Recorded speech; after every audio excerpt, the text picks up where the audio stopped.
अस्सलाम वालेकुम वरहमतुल्लाहि वबरकातुहू। कैसे हैं आप सब? उम्मीद करती हूँ आप सब ठीक होंगे। अल्हम्दुलिल्लाह मैं भी ठीक हूँ। आज हम एक बहुत ही खास टॉपिक पर बात करने वाले हैं। वो है कुरान की कुछ ऐसी आयतें जो अपनी फजीलत और अहमियत की वजह से मशहूर हैं। आपको ये जानकर हैरानी होगी कि इन आयतों के सिर्फ तिलावत करने से आपकी जिंदगी में बरकत और सुकून आता है। तो वीडियो को एंड तक जरूर देखिए और अगर पसंद आए तो लाइक और शेयर करना ना भूलिए। दोस्तों, सबसे पहले बात करते हैं कुरान के सबसे अजीम आयत की, जो है आयतल कुर्सी की। आइए इसके मतलब को जानेंगे। अल्लाह, उसके सिवा कोई माबूद नहीं, वो जिंदा है और सब कुछ संभालने वाला है। उसे न नींद आती है और न झपकी। जो कुछ आसमान और जमीन में है सब उसी का है।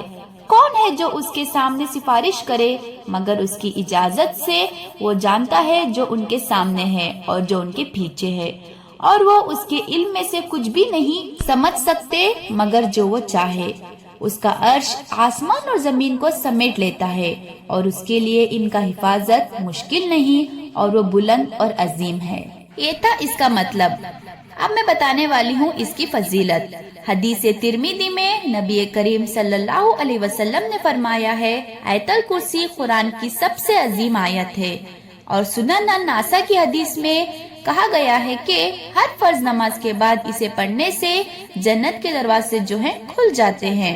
इस आयत को रात को सोने से पहले पढ़ने से अल्लाह आपकी हिफाजत करता है। आप जो है आयतल कुर्सी को अपनी जिंदगी का हिस्सा बनाएं और हर दिन इसकी तिलावत कीजिएगा। अब हम बात करते हैं सूरह अल इखलास की, जो कि अल्लाह की वहदानियत का बयान करती है। आइए इसके मतलब को जानेंगे।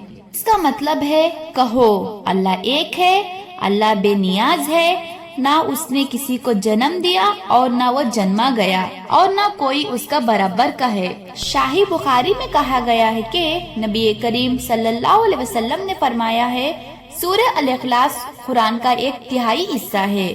जो शख्स इस सूरे को रोज 3 मरतबा पढ़ता है उसके लिए जन्नत वाजिब हो जाती है। कुरान में जो है अल्लाह ने शिफा का जिक्र किया है।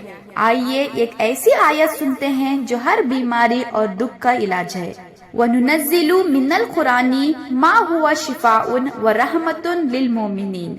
इसका मतलब ये है कि और हम कुरान में वो चीजें नाजिल करते हैं जो मोमिनों के लिए शिफा और रहमत हैं। ये आयत हर बीमारी और दुख का इलाज है।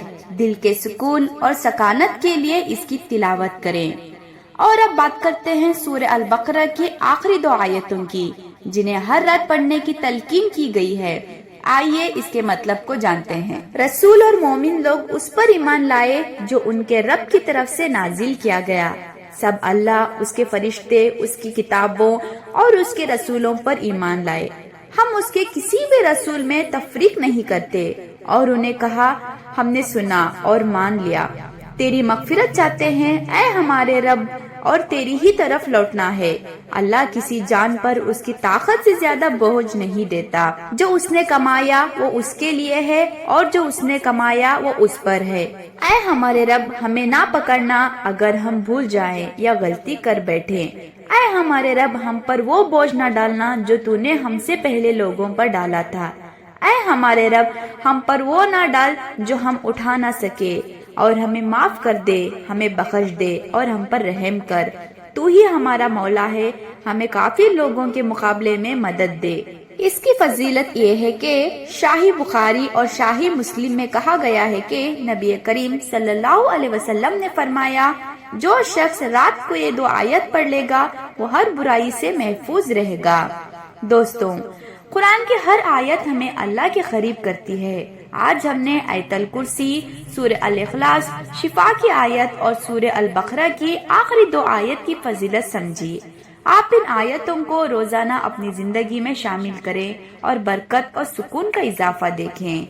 अगर आपको ये वीडियो पसंद आई तो इसे ज्यादा से ज्यादा लोगों तक पहुंचाएं। कमेंट में बताएं कि आपकी पसंदीदा आयत कौन सी है, और चैनल को सब्सक्राइब करना ना भूलें। जज़ाकल्लाहु खैरा। अस्सलामु अलैकुम व रहमतुल्लाहि व बरकातहू।